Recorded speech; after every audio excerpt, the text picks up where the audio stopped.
So, welcome everybody to Oak Ridge's Virtual Connections Space for Conversations podcast. Hi there, I'm Steve Munro, and in this episode, we're talking to my colleague Lisa Ellis about the topic of how do I support the mental health and well-being of myself and my team. So sit back for the next 20 minutes or so while we unpack this incredibly important subject and give you some very practical ideas and suggestions that you can implement almost immediately. So, welcome, Lisa. Thank you. Hi there. Now, Lisa, you head up our mental health practice at Oak Ridge. But before we jump into the podcast, just give me a little quick journey about how on earth did you end up here on a Zoom call talking to me about mental health and well-being for Oak Ridge? How did you get here? That's a good question, Steve. I think first and foremost, it's because it's a topic I'm extremely passionate about.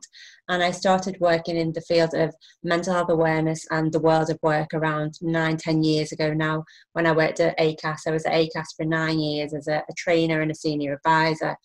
And I took the lead on all the mental health awareness training or inquiries, any advice and guidance that people were looking for.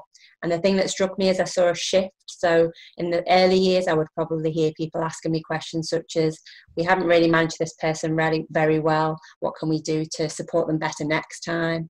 To actually a much more proactive school of thought. So organisations wanting to have well-being on their agenda, wanting to do the right thing in terms of providing a holistic approach to organisations supporting people in the world of work.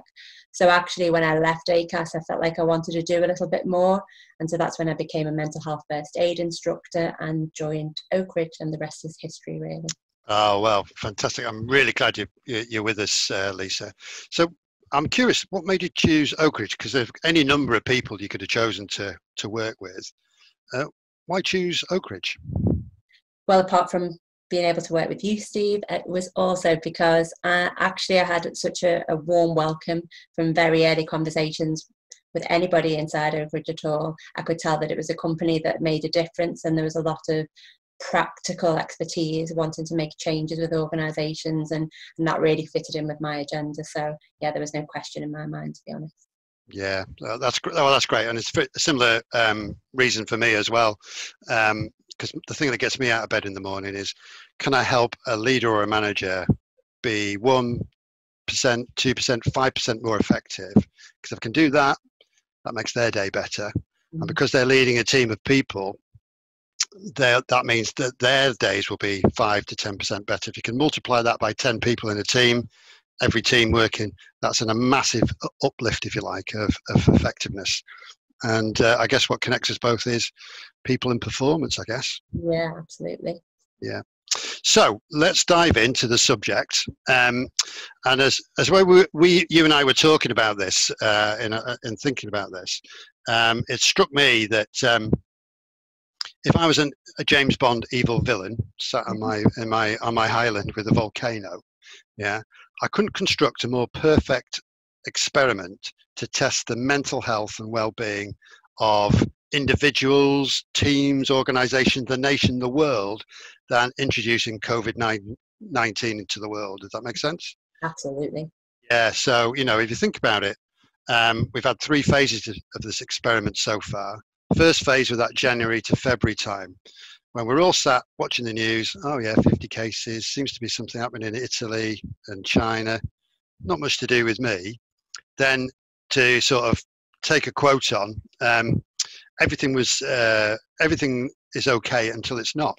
And all of a sudden we were in lockdown. We've had 10 weeks, at least 10 weeks from sort of like March, April, May, where we've been in lockdown. And that was like, well, here's an opportunity to spend 24/7 with your family, whom I know you love, but do you really want to spend with them? Or even worse, you're now on your own, isolated. Like, my mum, who's 89, has had to stay exactly on it up by herself. So there's a number of things that were going on there that would stress any mental health and well-being process. And now we seem to have stepped into this weird next piece of experiment, which is, okay, let's return to normal. But what does normal mean when there's something potentially dangerous I can't see, touch or smell, that potentially might get us. So I think that seems to be like 3 phases of a really weird experiment that we're in. Yeah. So I'm just wondering, what's your take, or what are you hearing from the training that you're currently delivering with people around this subject? What you feel? How's the pandemic impacted mental health and well-being? What you're hearing? It was a great analogy, Steve, and I think the word that strikes me that I'm saying an awful lot, but excuse me, but in addition to that, the people that I'm training and working with are saying overwhelming. Everything feels very overwhelming recently. So as a leader of an organization, it may well be that there's a huge pressure on you to get things right. You know, maybe people are working from home that haven't worked from home in the past. Maybe they're furloughed employees, and there might be light at the end of the tunnel for them to a slow phase return back into the workplace. How you do that safely whilst not only looking after other people, but also looking after your own mental health and well-being. I think that's a real challenge for leaders. If we feel as leaders that we are coping, then there'll certainly be people that we're managing that aren't coping right now, that will be feeling overwhelmed. So it's a word that keeps creeping into every conversation I'm having, either with friends and loved ones or through the training that I'm delivering at the moment. That really resonates with me, because my own personal experience of lockdown is suddenly, you know, our business stopped. It fell off a cliff almost, and picking up again. And I've had to relearn so much. And so there was probably about 4 or 5 weeks in where I was feeling totally overwhelmed by everything, relearn everything.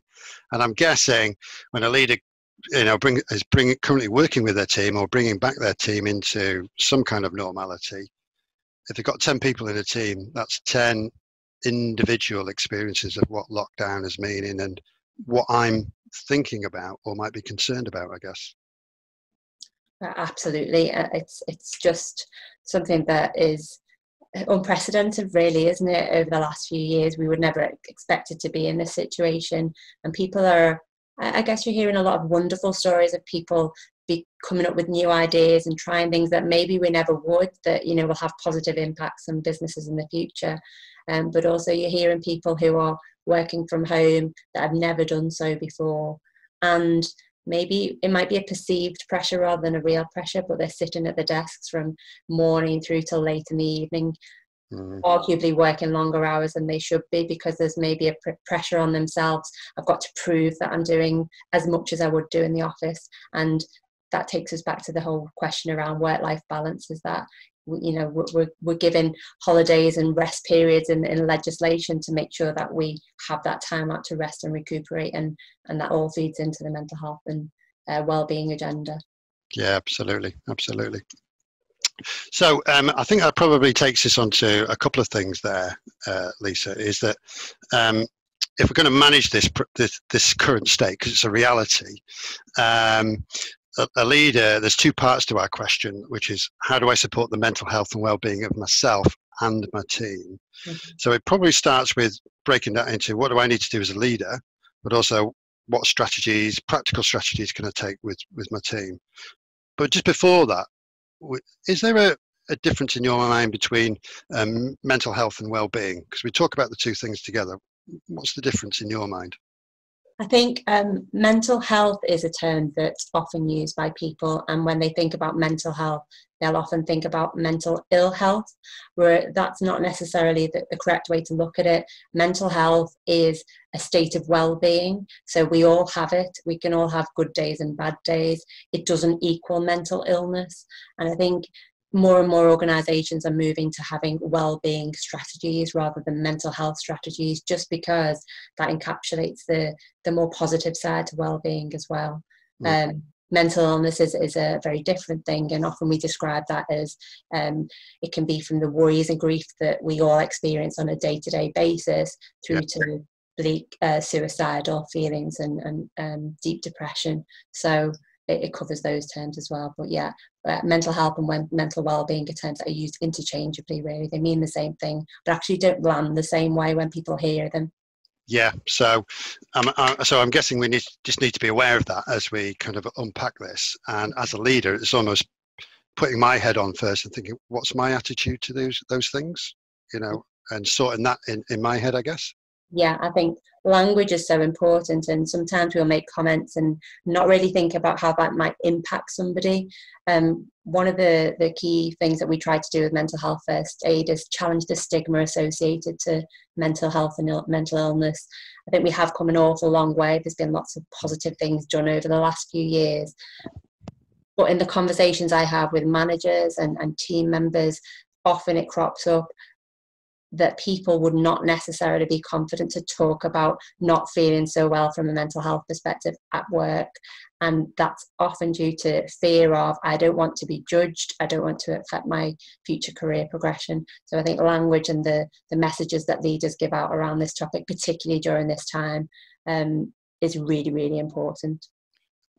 That really resonates with me as well. You know, when I think about my own career, because what am I, like a 59-year-old white Anglo-Saxon bloke, you know, who's entered into the work in the 1980s, and very much in the 1980s as well.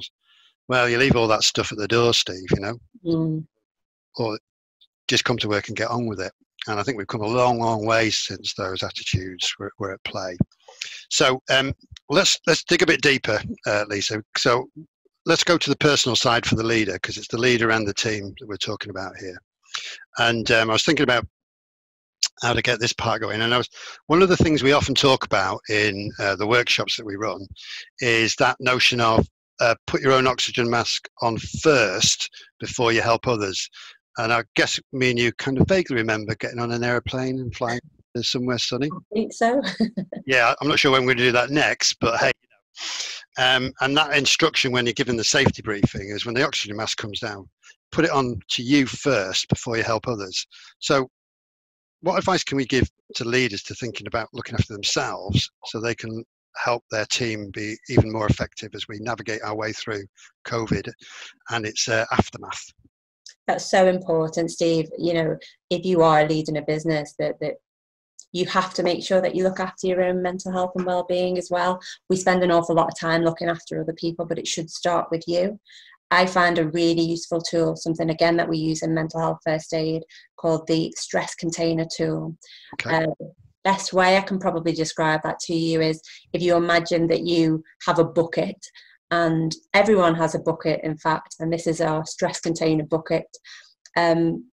Actually, everybody's container or everybody's bucket will be a different size due to things like life experience, genetics. I might be more likely through my experiences to deal with more stress or pressure than you do, for example. And that's not seen as a weakness. It's just really understanding that and demonstrating that we're all very different.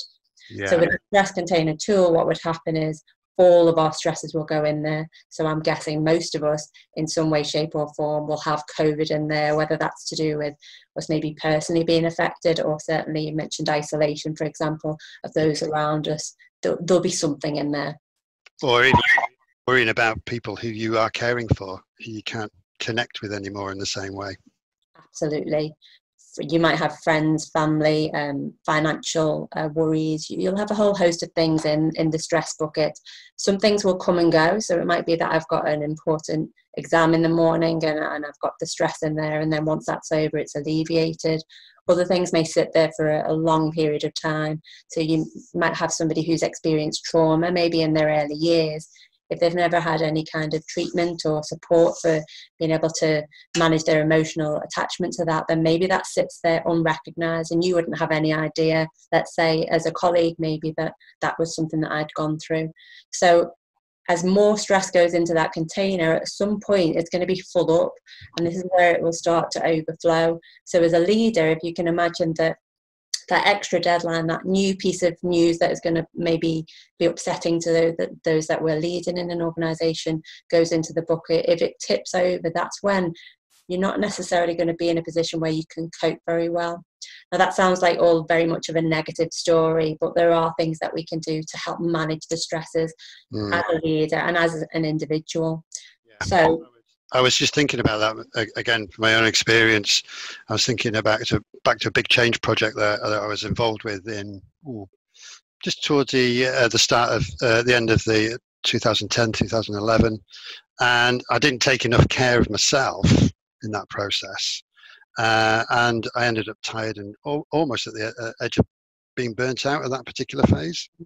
So I guess my container, I'd let it top up and overflow basically. And what you're describing there, Steve, is really interesting, because that's something known as a stress signature. You talked about being really tired. So I talk about it personally as I start to feel full up, and that overwhelming word comes back to me again. But if I feel like my stress container is overflowing, then I will start to maybe not sleep very well. I'll feel exhausted when maybe I haven't done very much. And each of us will have our own stress signature, and it's worthwhile recognizing what that looks like so that you can start to recognize those early warning signs within ourselves. Yeah. The positive side, though, is that within our buckets we can have, well, we do have a tap. So in order to allow some of the stress to flow out of our buckets, we have a tap, which is what we will use, or what we call coping strategies, helpful coping strategies. Yeah. So, sorry, go on. Helpful ones like drinking or too many cheese in my experience. That's a really interesting one around drinking. So if you can imagine, I'll let you into a secret. My tipple is a glass of wine. So if I look forward to my glass of wine at the end of the day to help alleviate the stress, can you see how actually that might help me relax? It might do me good at that moment in time. If I only ever engage with that unhelpful coping strategy, that glass of wine may be my only coping mechanism, which might become a bottle of wine, which might become something that's happening on a daily basis, and so on and so forth. It then may become another stressor. So actually it helps that bucket overflow, because I'm tired, I'm getting up to do work, but actually I'm not able to engage. So it's not about trying to preach to people in any way, shape or form, but it's about recognizing. Research shows there are various things that will really help us to keep ourselves well. So there's something called the 5 ways to wellbeing. They all center around things like, it's no surprise to you that physical activity, research shows, has a positive impact on how we're feeling. So from a personal point of view, through lockdown, exercise is one of my go-tos to make me feel a lot better. So PE with Joe Wicks was my thing that I've taken up. I don't have children, but I was out there doing all kinds of jumping jacks and Spider-Man lunges, as he calls them. So it might not be for everyone, but that's what worked for me.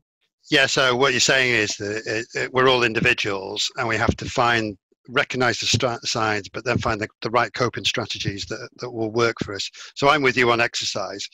But one aspect that I've picked up relatively recently, the past 4 or 5 years, is before I start work, I'll just sit down with a piece of paper and a notebook actually, and I'll just write down what I call a gratitude list, things I'm thankful for from yesterday, but also things I'm going to be thankful for today as well. And that helps me decompress a little bit, even before I start going to my action log, writing down my actions for things to do, etc., etc.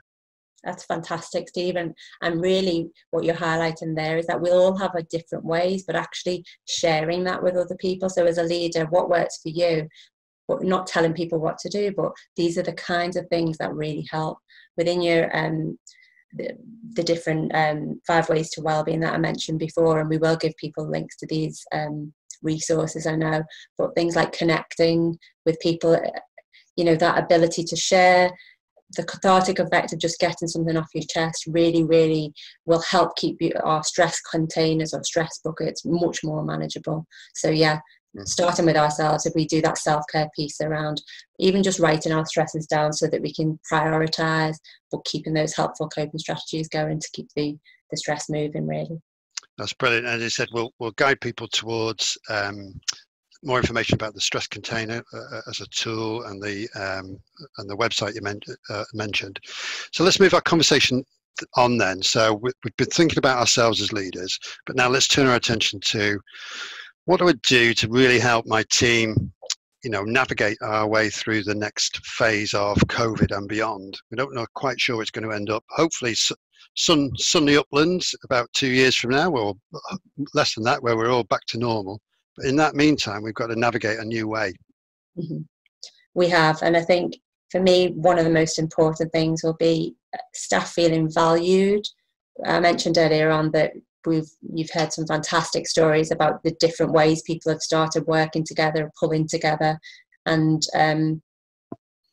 if we let people know that they're valued as employees, I think you get that discretionary effort, and you get people turning up because they want to be there, as well as, paying the bills. Yeah.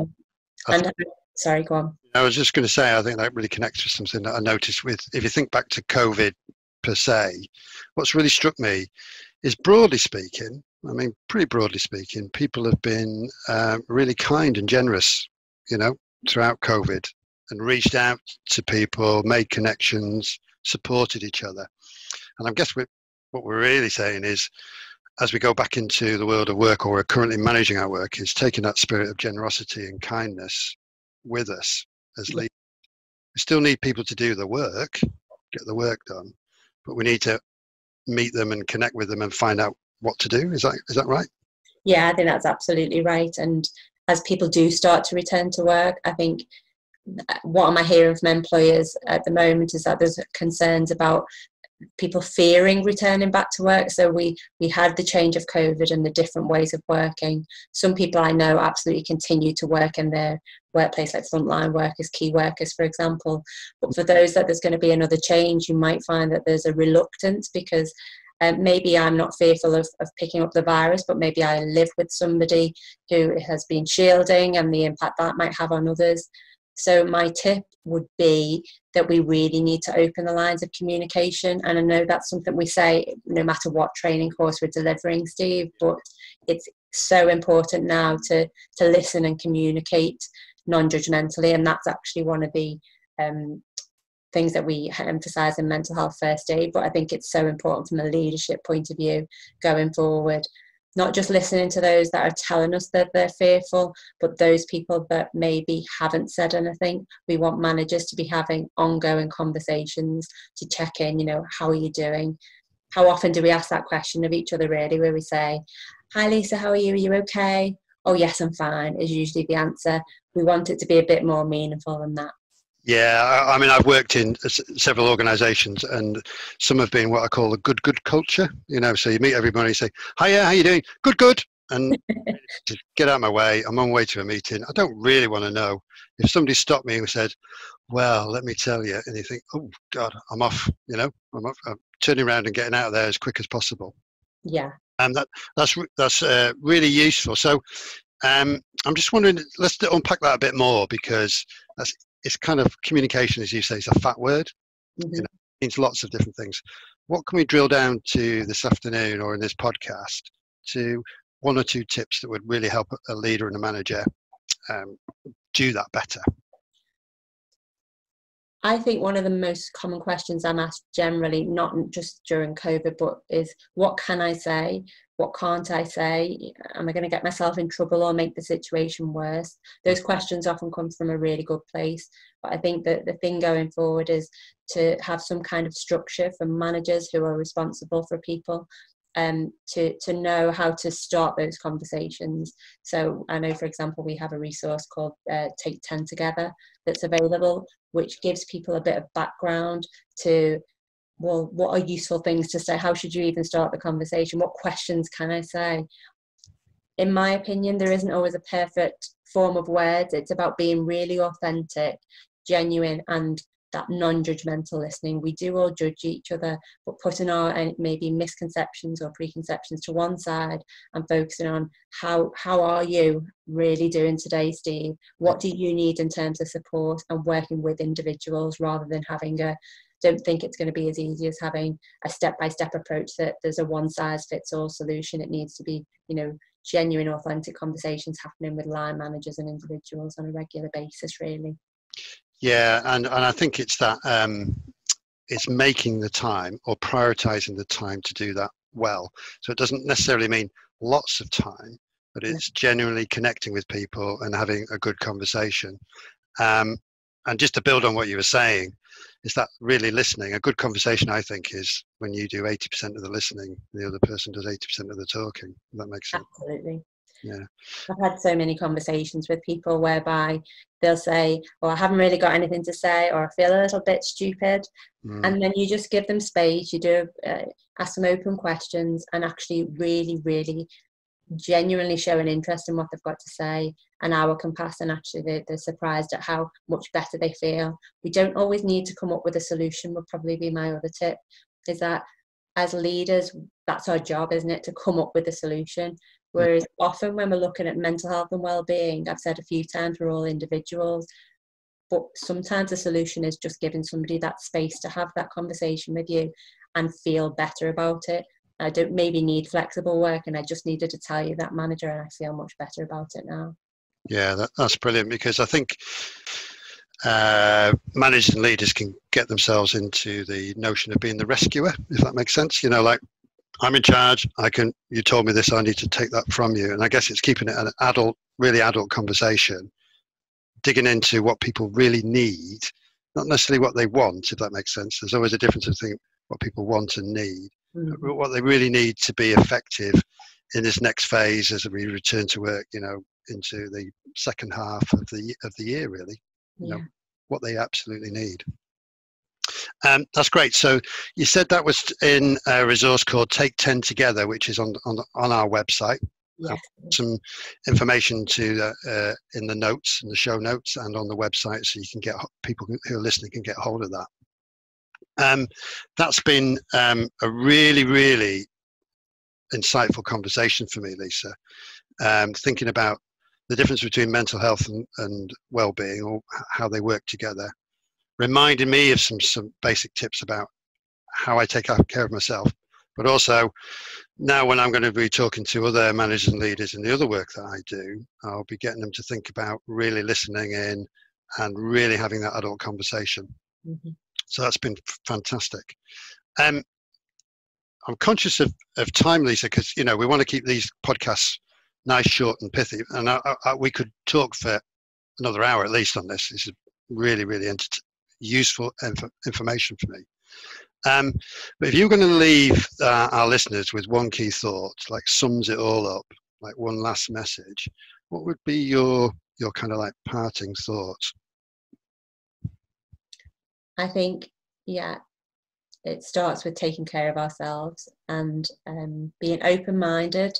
Often those who were leading through these times of change may have the best ideas, so communication comes back to it. Consult and actually really listen to some of those great suggestions that staff have, and often you'll find things that maybe we wouldn't have had the time to put our focus and energy into. That's absolutely right. So thank you for that, Lisa. So we've covered a big range of stuff there, really important stuff. There's more information on the website about our mental health practice, kind of workshops that we can run and currently are working with organisations on. We've kind of got this abundance belief and spirit within Oak Ridge. So if I were to ask you is there a book or something, another book you would refer to people as a go-to that's really helpful in this particular area? I think there's a book called CBT for Dummies, Cognitive Behavioural Therapy for Dummies. And that's a really helpful book because it provides lots of tips and techniques to help us change our way of thinking. So quite often we have a negative filter on how we view the world. And I think it really effectively talks us through how we might be able to use some of the techniques used in CBT sessions for ourselves, even though we may not have a diagnosis. That's brilliant. Any websites, any go-to websites that we can link off on our website in the show notes for folks to go to? I'd probably say that I have 3 go-to websites around mental health. One would be the ACAS website. Yep. I mentioned earlier I worked for them for 9 years, but there's lots of really useful information, particularly from an employment law perspective, if you like. I also use Mindful Employer. They have really good tools such as documents that can be used between line manager and individual to facilitate some of these conversations that we're saying should be happening. Yeah, that'd be really useful. And finally, I would say the Mental Health First Aid England website is my go-to. I'm an instructor for mental health first aid, we said earlier on, but also they have lots of interactive tools, posters that you can use if you want to start campaigns in the workplace around health and well-being. Why wouldn't you take resources that are there for you to use? Yeah. And finally, this is a podcast, It's our venture into podcasting. In the gift, is there another podcast that you go to or listen to that other people we could point people towards? There's a series that Bryony Gordon's called the Mad World series that are really well worth a listening. She has, there must be at least 15 to 20 different podcasts there, and she speaks to a lot of high profile people around their mental illness. So Stephen Fry's there, for example. There is a more recent one from Jessica Ennis-Hill. And also she's done a recent one around coping in isolation during lockdown, where she's interviewed 2 nurses. So, oh, wow. Sorry, I was just going to say the thing I really like is that she asks every guest, how are you really right now? And it maybe encapsulates the thought that we mentioned earlier on, that how you ask that question has to be meaningful, and we want to hear what that other person really feels like. So yeah, that would be for me, that works. That's brilliant, Lisa, and thank you so much for taking the time out to join us on the podcast. I know I found that really informative and helpful. So thanks for listening to the episode, folks. Lisa, do you want to say cheerio to the folks out there? Yes, thanks a million to you, Steve, and thanks to everyone for listening. Well, that was great. And so thanks for listening to this episode with me, Steve, and Lisa Ellis. On behalf of the Oak Ridge team, we hope you enjoyed our space for conversation and found it practical and informative. We would love to start a conversation with you to see how the consultants like Lisa can help your business grow and thrive. Now, the best way to get hold of us is via our email at info@oakridgecentre.co.uk, and Natalie Griffiths, our business office manager, will get one of us to connect with you. You can also connect with us via Twitter, and that's Oak Ridge Consult, or look us up on our website, www.oakridgecentre.co.uk. That's www.oakridgecentre.co.uk. Now, if you fancy giving this show a review, that would be brilliant and very gratefully received. And if you could share this show with someone you think would find it helpful, that would also be brilliant. And please don't forget to subscribe. As ever, we'd be delighted to hear from you on what you think, and take suggestions of other how do I questions you might have, which we could feature on future series. So thanks for listening.